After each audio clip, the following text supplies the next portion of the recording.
Long time no see. So today will be a quick one and I will be going through what I liked, what I didn't like about the Fujifilm x-e3.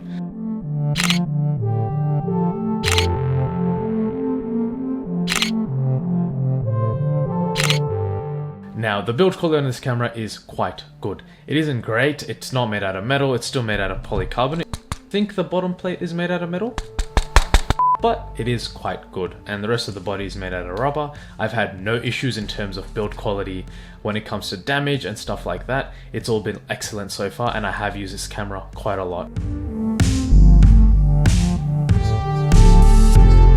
In terms of build quality, what really does stand out to me, the dials on top of the camera. So the shutter speed dial and the exposure control dial, those feel so nice.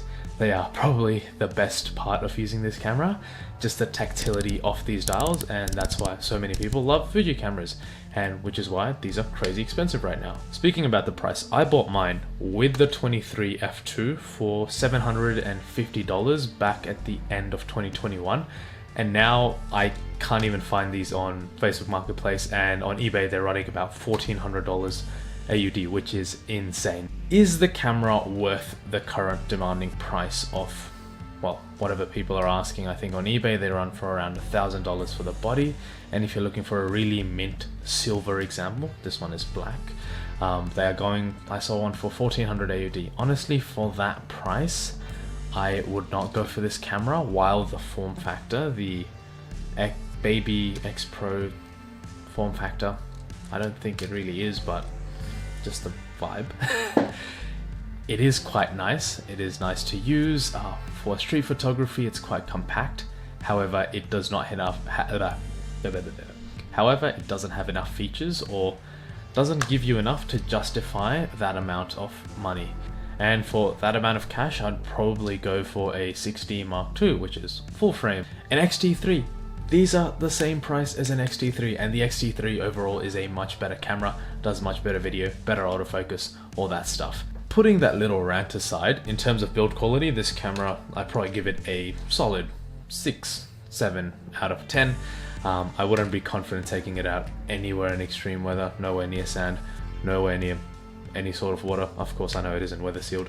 My old Canon 200D, it was not weather sealed, but it did survive a massive bashing in the rain. I will include some clips right now. That was fun.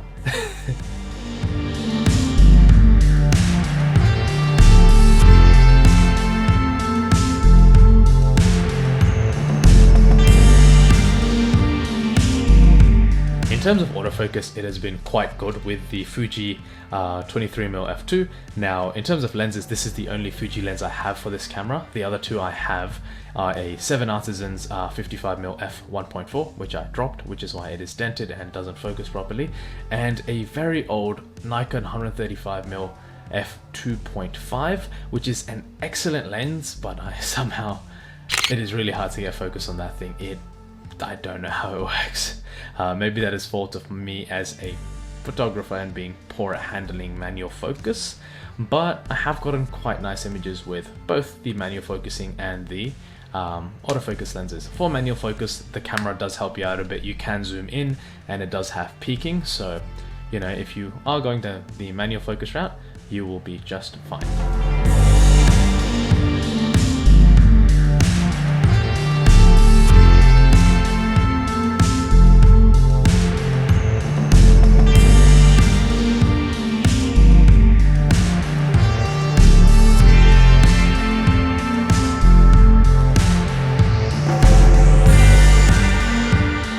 Fuji colors are great, but I think Canon colors are still just a little bit nicer.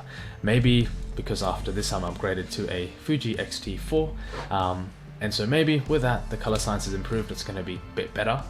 But so far with this one, I think Canon colors just trump it just by a little bit, which is why I've been looking so extensively into maybe buying a 6D Mark II, despite it only shooting 1080 and being an old style of DSLR. To get the best color science and the best look out of the camera, you should look into Fujifilm recipes, which one of my friends hooked me on. I'll put a link down below. Basically, they help you make these profiles for the cameras, and that gives it this really nice rich colors out of the profiles. And you know, they give you the instructions to tweak it to make it look, I'm not gonna say like film, but it looks very, very good.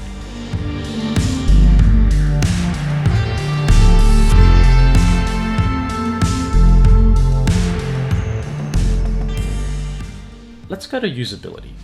In terms of usability, this camera was quite good. Again, it has the dials up top, so you can change shutter speed quite quickly. You can use the front dial for ISO and then the aperture ring on all Fuji lenses for the aperture. So in terms of usability, it's quite quick, easy to use.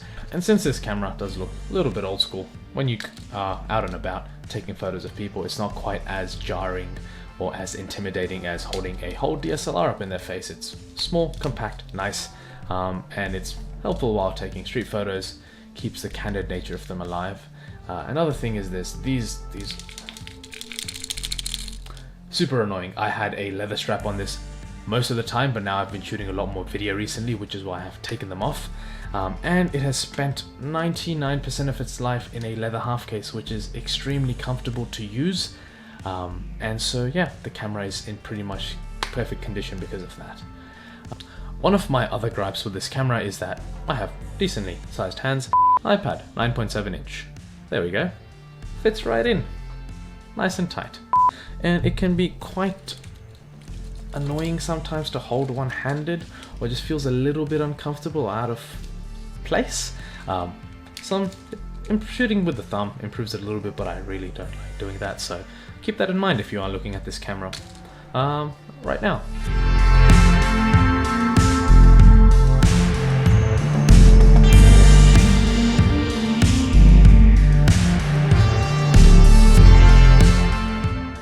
Am I missing anything?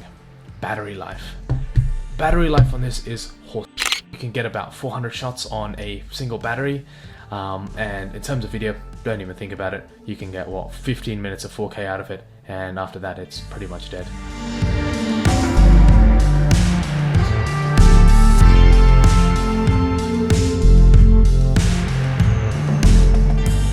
Don't buy this for video. If you're shooting B-roll, it is okay. It doesn't have any advanced video features.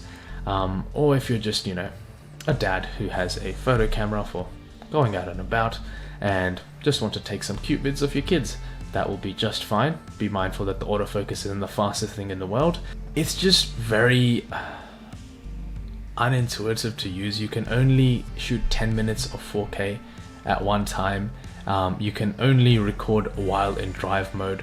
When you're in drive mode, you can't really set custom white balances. So it's just not the best thing to use while you are, if you want to shoot video and that is your main thing. I would not recommend this at all. Another very, very annoying thing is that with the iPad app or the iOS app for Fuji, if you record through the app, you know, if you're using it as a viewfinder, because this camera does not have a flippy outie screen.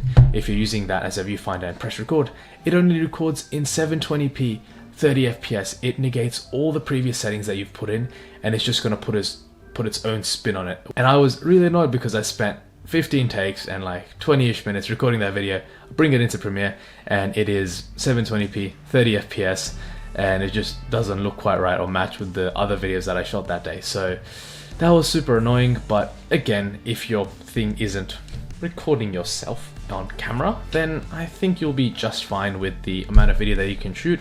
The 4K that does come out of it, it is quite nice, much nicer than the G7 in my opinion, which I'm shooting this on right now.